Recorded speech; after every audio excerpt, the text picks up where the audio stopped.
So agent మనకి brochure ఇచ్చారు, contact అయ్యాము. వన్స్ ఒకసారి మనకి కాంటాక్ట్ అయిన తర్వాత ఏజెంట్కి మనకు అవసరం ఉందో అవసరం లేదో ముందు ఎంక్వైరీ కోసం అయితే అడిగామండి.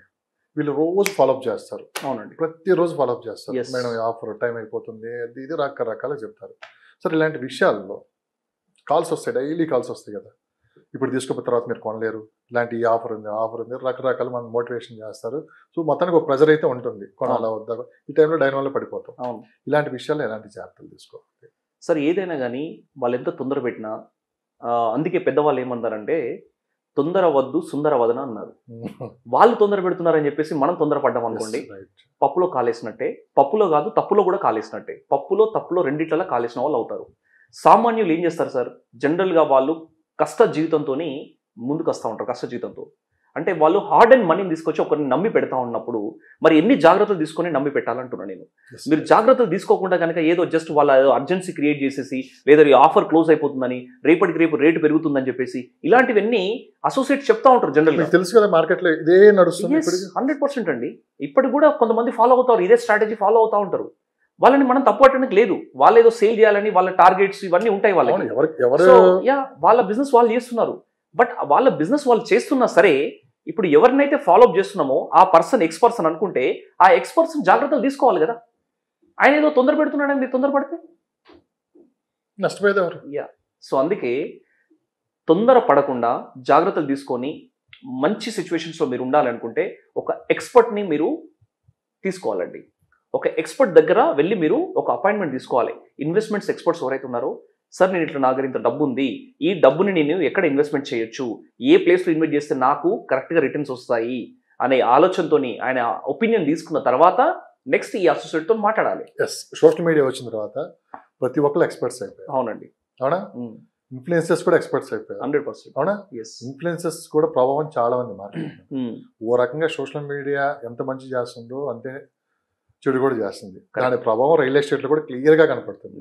ఒకళ్ళు మార్కెట్ బాగుందంటే ఒకళ్ళు మార్కెట్ బాగాలేదు ఇప్పుడు కొనొద్దని కొంతమంది, ఫోన్లో చేతిలో ఫోన్ ఉంది అని చెప్పి ఇప్పుడు కొన్నారంటే మీ పని అయిపోయినట్లు చెప్పి రకరకాల న్యూస్ అనేది బయట స్ప్రెడ్ అవుతుంది. అవునండి. మొత్తానికి అయితే ఓవరాల్గా గందరగోళ పరిస్థితులను నెట్టేశారు. అవునా? అవును. మీరు అన్నారు కదా ఇప్పుడు ఒక మంచి ఏజెంట్ని మనం గుర్తించాలి, ఒక మంచి ఎక్స్పర్ట్ని గుర్తించాలి ఫస్ట్ అన్నారు కదా. వాళ్ళ దగ్గరికి వెళ్ళి మన సలహాలు తీసుకోవాలి, దాన్ని బట్టి మనం ముందుకెళ్ళాలి. అసలు ఎలా సార్ వీళ్ళని గుర్తించడం? సార్ వాళ్ళ ప్రొఫైల్ చెక్ చేసుకోవాలి, అంత ఏం లేదు. ఇప్పుడు నేను ఒక శ్రవణ్ వర్మ ఉన్నాడంటే శ్రవణ్ వర్మ ఈయన ఎంత కాలం నుంచి ఈ మార్కెట్లో ఉన్నాడు, ఈయన ఎంతమందికి ఈ రోజు వరకు ప్రాపర్టీస్ ఇచ్చున్నారు, ఆ ప్రాపర్టీస్ ఇచ్చిన వాళ్ళు ఎవరు ఏం మాట్లాడుతున్నారు ఈ పర్సన్ గురించి, వాళ్ళ వీడియోస్ ఏమైనా ఉన్నాయా, లేకపోతే వాళ్ళు ఏమన్నా డాక్యుమెంటేషన్ మీరు ఇస్తున్నప్పుడు ఏమైనా ఫొటోస్ ఉన్నాయా, సో లేదంటే వాళ్ళ ఏమైనా లైవ్ గా మీరు పిక్స్ ఏమైనా క్యాప్చర్ చేస్తున్నారా, ఇలాంటివి కొన్ని చూసుకోవాలంటున్నా. ఎంతమందికి ఈ రోజు వరకు మీరు ప్రాపర్టీ సేల్ చేస్తున్నారు అనేది తెలియకుండా మనం జస్ట్ ఏదో ప్రాపర్టీ అసోసియేట్ అనగానే లేదా ప్రాపర్టీ అడ్వైజర్ అనగానే ఆయన నమ్మేసి మీరు డబ్బులు పెడితే కూడా అది కూడా ప్రాబ్లమేటిక్. సరిగ్గా ఎక్కడ పాయింట్కి వస్తున్నాను నేను. చాలా మంది ఈ మధ్యకాలంలో నేను ఎక్స్పర్ట్ అని చెప్పి ఈ మధ్యకాలంలో ఇంటర్వ్యూలు బాగా వేస్తున్నారు. అవునండి. లేకుంటే బయట చెప్పాను కదా మీకు, ఇన్ఫ్లుయెన్సర్స్ కూడా పెరిగిపోయారు. చాలా మంది ఇదే నిజం అనుకోని, వీళ్ళు చెప్పిందే వేదం అనుకోని, వీళ్ళు చెప్పిందే ఇంతకన్నా ఎవరు చెప్తారు మనకని చెప్పి అవునండి ఇన్వెస్ట్మెంట్ చేసే వాళ్ళు ఉన్నారు. ఏమి తర్వాత లీగల్ ఒపీనియన్కి వెళ్ళటం కానీ ఇలాంటి ఏం లేకుండా మీరు ఉన్నారు కదండి మాకు అని చెప్పి వెళ్ళిపోయే వాళ్ళు ఉన్నారు. అది ఎంతవరకు కరెక్ట్? ఫర్ ఎగ్జాంపుల్ మీరే ఉన్నారు. అవునండి. మీరు చాలా వీడియోస్ ఉన్నాయి, చాలా అవేర్నెస్ తీసుకొని వస్తున్నారు. ఈ వీడియో చూసి మీకు ఎవరైనా ఫోన్ చేసి నేను ప్రాపర్టీ కొంటాను మీరు ఉంటారని చెప్పి మీరు ఓకే అంటారా? లేదండి. ఫస్ట్ నేను అతన్ని పిలుస్తాను, you just come and meet me. కలిసిన తర్వాత మీకు బిజినెస్ వస్తుంది కదా, ఇంకా మీరు ఫోన్లోనే మొత్తం చేయొచ్చు కదా. చేయలేండి నేను అట్లా చేస్తే నేను పప్పులో కాలేసిన అవుతాను. అలాంటి వాళ్ళు ఎంతమంది ఉన్నారు? అలా జస్ట్ ఎంత అంటే 15 to 20% ఉంటారండి ఇలా చేసేవాళ్ళు. మీరు ఏం గమనించారు? నేను అడిగిన ప్రశ్న మీకు అర్థమై ఉంటుంది. 100% అండి. దీన్ని ఇప్పటి వరకు మీరు ఏం గమనించారు? సోషల్ మీడియా వేదిక జరుగుతున్న చర్చలు కావచ్చు, ఇవన్నీ చూసుకున్నాను. అవును. ఇప్పుడు ఏమవుతుందంటే మీరు అన్నట్టుగా ప్రతి దానికండి, నాట్ ఓన్లీ సోషల్ మీడియా, రెండు వైపులు ఉంటుంది. పాజిటివ్ ఉంటుంది, నెగిటివ్ ఉంటుంది. ఓకేనా? సో ఈ నెగిటివ్లో ఎక్కువ మంది అట్రాక్ట్ అవుతూ ఉంటారు. నెగిటివ్ థింగ్స్ కి ఎక్కువ అట్రాక్ట్ అవుతూ ఉంటారు. ఎవరు అవడన్నా కాదని అంతే. అది ఎందుకంటే వాళ్ళు చూసింది వేదం అంటారు, అంతే, ఇంకా విన్నది వేదం అంటారు. ఎందుకంటే ఈ సోషల్ మీడియా ఇంపాక్ట్ అలా ఉంది కాబట్టి అలా దాన్ని నమ్మేస్తారు. కానీ other side of the coin గురించి ఎవరైనా ఆలోచిస్తున్నారా? ఎవరు ఆలోచించట్లేదు. సో ఫస్ట్ నేనేం చేస్తానంటే, ఒకవేళ నాకు కనుక కాల్ వచ్చి ఉంటే ఖచ్చితంగా ఆ పర్సన్ నేను కలవాలనుకుంటా. ఫస్ట్ అనుకున్న తర్వాత మీ దగ్గర ఎంత డబ్బు ఉంది, మీరు ఎక్కడ ఇన్వెస్ట్మెంట్ చేయాలనుకుంటారు, అసలు ఎందుకు ఇన్వెస్ట్మెంట్ చేయాలి, ఎవరి కోసం ఇన్వెస్ట్మెంట్ చేయాలనుకుంటున్నారు, మీ ఇంట్లో ఎవరు ఉన్నారు, మీకోసం అనుకుంటారా లేదా మీ పిల్లల కోసం అనుకుంటున్నారా అనేది మొత్తం ఒకసారి స్క్రీనింగ్ చేస్తాను నేను టోటల్గా. స్క్రీనింగ్ చేసిన తర్వాత నెక్స్ట్ నా ప్రొఫైల్ చెప్తాను వాళ్ళకి. సార్ మీరు నా వీడియో చూసారు, ఓకే బాగుంది, నన్ను మీరు అంటే కన్సల్ట్ అయ్యారు, ఎందుకు ఒక దగ్గర నేను ఏదో ప్రాపర్టీ ఇన్వెస్ట్మెంట్ చేస్తాను, కన్సల్ట్ అయ్యారు, దట్స్ గుడ్. బట్ మీరు ఎందుకు చేయాలనుకుంటున్నారు అనేది కూడా నేను తెలుసుకోవాలి కదా వాళ్ళ దగ్గర నుంచి. తెలుసుకోకుండా నేను జస్ట్ ఏదో నా దగ్గర ఒక సైట్ ఉంది మీరు రండి తీసుకోండి అని చెప్తే కూడా నా తప్పు అయిపోతుందండి. ఎందుకంటే ఒకటండి, ఈరోజు నేను ఒక ప్రాపర్టీ ఇప్పించానంటే ఎవరికైనా, లెట్స్ సే ఇప్పుడు నేను మీకు ఇప్పించాను ప్రాపర్టీ, మీరు నన్ను ఎప్పుడు కూడా అప్రిషియేట్ చేయాలి కానీ నన్ను తిట్టుకోకూడదు. మీరు అరే పలానా శ్రవణ్ ఒక రోజు నాకు ప్రాపర్టీ ఇచ్చాడు, చాలా ఎక్సలెంట్గా ప్రాపర్టీ ఇప్పించాడు, అన్ని రకాలుగా చూపించి ఇప్పించాడు అనే ఉద్దేశం మీకు ఎప్పటికి ఉండాలి, నా పైన మంచి ఒపీనియన్ ఉండాలి. కానీ ఈ రోజులలో మంచి ఒపీనియన్స్తో ఉన్న వాళ్ళు ఉన్నారండి ఇన్వెస్టర్స్ చెప్పండి? చాలా తక్కువగా ఉంటారు కానీ చాలా తక్కువగా ఉంటారు. లెట్స్ సే ఒక 30% or 40% ఉంటారు. మిగతాదంతా కూడా వాళ్ళని ప్రెషర్ చేసి క్లోజ్ చేసిన వాళ్ళు ఎక్కువ ఉంటారు రియల్ ఎస్టేట్లో. ఇది ఫ్యాక్ట్ అండి. మీరు ఏమని అనుకున్న మంచిదే, మీకు డైరెక్ట్గా చెప్తున్న వ్యూవర్స్ అందరికి కూడా ప్రెషర్ చేసి క్లోజ్ చేసిన వాళ్ళు ఎక్కువ ఉంటారు. 60% ఈ రేషియో ఉంటుంది. 40% మాత్రం కరెక్ట్గా పర్ఫెక్ట్గా ఇన్వెస్ట్మెంట్ అవేర్నెస్ చెప్పి, సరిగా ఇక్కడ మీరు ఇన్వెస్ట్మెంట్ చేస్తే మీ రిటర్న్స్ ఇలా ఉంటాయి, మీరు ఎంఐజీలో ఉన్నారా, హెచ్ఐజీలో ఉన్నారా, ఎల్ఐజీలో ఉన్నారా అని చెప్పి ఇలా ఒక కాన్సెప్ట్ ఉంటుందండి. ఆ కాన్సెప్ట్ ప్రకారంగా ఇన్వెస్ట్మెంట్ చేయించే వాళ్ళు కొంతమందే ఉంటారు. సో ఇలాంటి వాళ్ళని చూసుకొని మనం ముందుకెళ్ళాలి తప్ప ఏదో సోషల్ మీడియా ఇన్ఫ్లుయెన్సర్ అని, ఏదో అతను ఏదో చెప్పాడని, ఈయన దగ్గర ఏదో ఆఫర్ ఉందని చెప్పేసి అక్కడికి ఇక్కడికి వెళ్ళి మీరు అలా మోసపోవద్దని నేను చెప్తున్నానండి. ఇదైనా జాగ్రత్తగా ఉండాలి. ఇది కూడా వీడియో చూడటం కాదు, రైట్ పర్సన్ కూర్చొని ఫేస్ టు ఫేస్ మాట్లాడితే ఒక క్లారిటీ వస్తుంది. నీకు మాట్లాడటానికి అవకాశం వస్తుంది కదా. ఇప్పుడు నా ఎదురు కూర్చున్నారు, నేను క్వశ్చన్స్ అడిగే అవకాశం నాకు వచ్చింది. అలా నీకు డౌట్స్ ఉంటే డైరెక్ట్ ఫేస్ టు ఫేస్ మాట్లాడుకోవచ్చు. ఒకవేళ లీగల్గా ఏదైనా మాట్లాడాలని కూడా మాట్లాడుకోవచ్చు. ఎవ్రీథింగ్ అండి. డాక్యుమెంటేషన్ కూడా అండి. డైరెక్ట్ సార్ మీ ప్రాపర్టీ డాక్యుమెంట్ చూపించని మీరు అడగొచ్చున్నాను. సార్ ఇది ఎంటర్టైన్మెంట్ కాదు. అవునండి. మన ప్రతి రూపాయి కష్టపడి రూపాయి లాస్ట్ వరకు పెట్టుకొని మన పిల్లల చదువుల కోసము, రేపు మన భవిష్యత్తు అవసరాల కోసము, ఏ పెళ్ళిళ్ళ కోసము ప్రతి రూపాయి మిగిలి అవసరమైతే ఆ డబ్బు సరిపోతే అప్పు తీసుకొని వచ్చి మరి కాస్త అప్పు తీసుకుని వచ్చి మనం కొంటున్నాం ప్రాపర్టీ, సర్వస్వం అక్కడ దారికి వస్తున్నాం. ఎందుకంటే ఒక మంచి సలహా తీసుకోవట్లేదు. ఇప్పటికీ అలానే ఉండిపోయారు మనుషులు. మంచి అడ్వైజర్, మంచి లీగల్ అడ్వైజర్ కానీ ఇవి ఎంత అవుతుంది మామూలుగా బేసిక్ నిజాలు మాట్లాడతాం. లీగల్ అడ్వైజ్ తీసుకుంటే ఎంత ఖర్చు అవుతుంది? మంచి ఎక్స్పర్ట్ దగ్గరికి వెళ్ళి మాట్లాడితే ఎంత ఖర్చు అవుతుంది? సార్ ఇప్పుడు మీరు ఫస్ట్ క్వశ్చన్ లీగల్ అడ్వైజర్ అండి. ఒక అడ్వకేట్ ని అప్రోచ్ అవ్వాలంటే మన డాక్యుమెంట్స్ బట్టి ఉంటుందండి. డాక్యుమెంట్స్ కనుక మినిమల్ డాక్యుమెంట్స్ ఉంటే లెట్స్ ఒక 3,000 to 5,000 తీసుకుంటారు. ఒకవేళ లెంగ్తీ డాక్యుమెంట్స్ ఉన్నాయి 10,000 రూపీస్ తీసుకుంటారు. ఎందుకంటే అడ్వకేట్ కూడా మన డాక్యుమెంట్స్ పైన ఈ టైం ఇన్వెస్ట్మెంట్ చేస్తాడు. సో దాన్ని బట్టి ఆయన ఛార్జ్ చేస్తూ ఉంటాడు. ఒక్కొక్క అడ్వకేట్ ఒక రకం కూడా తీసుకుంటారు. ఓకేనా అండి. సో మినిమం ఛార్జ్ అయితే మినిమం 3,000 అండ్ అబోవ్ ఉంటుంది ఏది లీగల్ ఒపీనియన్ తీసుకోవడానికి. సో లీగల్ ఒపీనియన్ తీసుకోవడం అనేది మంచిది అన్నిటికీ.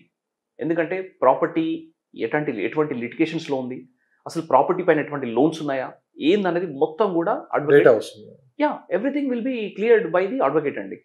సో అందుకే ఒకసారి మీరు ప్రాపర్టీ తీసుకునే ముందు అడ్వకేట్ని కలవడం అనేది చాలా ఇంపార్టెంట్. ఒకప్పుడు మనుషులు నమ్మేవాళ్ళు, ఇప్పుడు పేపర్లు నమ్మాల్సి వస్తుంది. అంతే అండి. ఇప్పుడు పరిస్థితులన్నీ మారిపోయాయి కదా. సొంత అన్న తమ్ముడు ఇవే నమ్మలేకపోతున్నారు. సొంత అన్న తమ్ములని నమ్మలేకపోతున్నారు. సమాజం అలా అయిపోయింది. సో మనం ఇంకా 1950 నుంచి ఏది ఉందో మొత్తం డేటా అంతా మనకి ఎప్పుడు ఎవరి దగ్గర నుంచి అయింది, ఎన్ని లోన్స్ ఉన్నాయి, ప్రతిదీ మనకి డేటా. కరెక్ట్. సో అదంతా లీగల్ అడ్వైజ్ అయిపోయిన తర్వాత నెక్స్ట్ మంచి ఎక్స్పర్ట్ నెక్స్ట్ ప్రాపర్టీ. సో అక్కడ ఇన్వెస్ట్ చేస్తే ఎలా ఉంటుంది అనేది మంచి ఖచ్చితంగా ఒక అంచనా ఉండాలి చెప్తారు కదా. ఈ మధ్య కాలంలో ఎక్స్పర్ట్స్ అన్నట్టు మీరు అంటున్నారు, చాలా మంది ఎక్స్పర్ట్స్ అయిపోయారు. ఎవరికి వాళ్ళు ఎక్స్పర్ట్స్ అయిపోయారు. సోషల్ మీడియాలో ఇంటర్వ్యూలు ఇవ్వడము, లేకపోతే ఇన్ఫ్లుయెన్సర్స్ అని చెప్పడము, ఏదో టాక్స్ ఇచ్చుకోవడం. ఎవరిని తప్పు పట్టట్లేదండి. సో ఎవరిని తప్పు పట్టడానికి లేదు ఇక్కడ. బట్ ఎందుకంటే ఎవరు బ్రాండింగ్ వాళ్ళది, ఎవరి మార్కెటింగ్ వాళ్ళది, ఎవరి సేల్స్ వాళ్ళది 100% చేసుకోవాలి. కాకపోతే నేను ఏమంటున్నానంటే ఈ ఎక్స్పర్ట్ని అప్రోచ్ అవుతున్నప్పుడు ఆ ఎక్స్పర్ట్ని ఎవరైతే మీరు అప్రోచ్ అవుతున్నారో ఆ పర్సన్ అసలు ఎవరు అనేది మీరు క్లారిటీగా తెలుసుకున్న తర్వాత మీరు మాట్లాడండి అంటున్న వాళ్ళతో. So then only you will get a good investment అండి. లేదు అంటే మళ్ళీ ఇబ్బందులు పడతా ఉంటారు. 100%. సో ఎందుకంటే కొన్ని సందర్భాల్లో ఏమవుతుందంటే ప్రైస్ దగ్గర కూడా డిఫరెన్స్ జరుగుతుందండి రియల్ ఎస్టేట్లో. ఇప్పుడు సపోజ్ అక్కడ కంపెనీ వచ్చేసి ఒక 12,000 రూపీస్ పర్ స్క్వేర్ యార్డ్ పెట్టిందంటే అసోసియేట్ కంపెనీ కనుక లింకప్లో ప్రాపర్ కనుక లేకపోతే అసోసియేట్ చెప్తాడు 14,000 or 15,000 అని చెప్తాడు. Got it. సో ఎందుకంటే కంపెనీకి అంత పెద్ద లింకప్లో లేడు కాబట్టి ఆయన చెప్పిందే వేదం, ఆయన కస్టమర్ ఏదో నమ్మేస్తాడు, అరే 14,000 15,000 ఉందంట అక్కడ అని చెప్తా ఉంటారు. అలా కాదు, అసలు కాంపిటీషన్ అనాలిసిస్ ఏంది, ప్రోడక్ట్ ఏంది, కంపెనీలో రేట్ ఎంత ఉంది, ఎవ్రీథింగ్ ట్రాన్స్పరెంట్గా చూపించాలి. పేపర్ మీద చూపించాం. మీరే అన్నారు ఇందాక, సార్ ఒకప్పుడు మనుషులను నమ్మాము, ఈ రోజు పేపర్లో నమ్ముతున్నాం. మరి పేపర్ మీద చూడాలి కదా, రేట్ ఎక్కడ ఉంది, బ్రౌచర్ ఏది, బ్రౌచర్ మీద ఎంత రేట్ ఉంది, ఏంది అన్నది ఎవ్రీథింగ్. ఎస్, ఇవన్నీ చూసిన తర్వాతనే మనం అతనికి పేమెంట్ ఇవ్వడం జరుగుతుందండి. జనరల్గా కొంతమంది అయితే బ్లైండ్గా పేమెంట్ ఇచ్చేసి వెళ్ళిపోతున్నారు. అదే జరుగుతుంది. అది ఎంతవరకు కరెక్ట్ అని నేను అంటున్నాను. ఆ బ్లైండ్కి వెళ్ళిపోవడం ఎంతవరకు కరెక్ట్? ఆ బ్లైండ్గా కొంతవరకు వెళ్ళొచ్చండి. అంటే ఎప్పుడు మొత్తం ఇంకా హోల్ అండ్ సోల్ హోప్ అతని మీద ఉన్నప్పుడు, అరే ఇంకా శ్రవణ్ నువ్వు ఉన్నావు కదా, ఇంకా నాకు ఎటువంటి లేదు, మీరు చూసుకోండి, ఇక ప్రాపర్టీ మీది అనుకోండి అన్నట్టుగా మాట్లాడినప్పుడు దాట్ పర్సన్. ఉన్నాయి అలాంటి సందర్భాలు? ఉన్నాయి సార్, ఉన్నాయండి. కొంతమంది ఇప్పటికి కూడా ₹1,00,00,000 ఇచ్చేసి కూడా నమ్మేసి వెళ్ళిపోతూ ఉంటారు ఏజెంట్స్ని. సీరియస్లీ. ఎందుకంటే వాళ్ళకు ఒక నమ్మకం ఉంటుంది. ఎవరికి? ఆ ఇన్వెస్టర్లకి. ఈరోజు నేను ₹1,00,00,000 శ్రవణ్కి ఇస్తున్నాను, ఈ ₹1,00,00,000 నేను ఇన్వెస్ట్మెంట్ చేస్తే ఒక 5 సంవత్సరాల తర్వాత ఈ ₹1,00,00,000 2 కోట్లు అవుతుంది అనే ఆలోచన వాళ్ళకు ఉంటుంది అనమాట. అంటే పాజిటివ్ థింకింగ్లో ఉంటారు వాళ్ళు ఎంతసేపు. ఇక హెడేక్ ఎందుకంటే నాకెందుకు ఈ ₹1,00,00,000 తీసుకుపోయి ఇంకొక దగ్గర కట్టడము, లేకపోతే కంపెనీకి వెళ్ళడం, ఇవన్నీ నాకెందుకు, అంత అవసరం లేదు, నాకు రిజిస్ట్రేషన్ కావాలి, దట్స్ ఆల్, నాకు అదొక్కటే నా టార్గెట్ అని చెప్పేసి కూర్చుంటారు చాలా. ఇంకేం అవసరం ఉండదు. వాళ్ళు రిసిప్ట్ కూడా అడగరండి, అగ్రిమెంట్ ఆఫ్ సేల్ కూడా అడగరు, ఇంకా అడగరు. అలాంటి వాళ్ళు కూడా ఉన్నారు ఇప్పటికి కూడా స్టిల్. అది అంటే నమ్మకం మీద నడుస్తూ ఉంటుంది బిజినెస్ కొంతవరకు. ఓకే, అంత కాదు, బట్ అందరికీ కాదు ఇది, అందరినీ నమ్మడానికి లేదు ఇలా. ఎందుకంటే నేను ఇప్పుడు చెప్తున్నాను కదా, సో మీ పైన 100% ట్రస్ట్ ఉన్నప్పుడు యూ కెన్ గో హెడ్.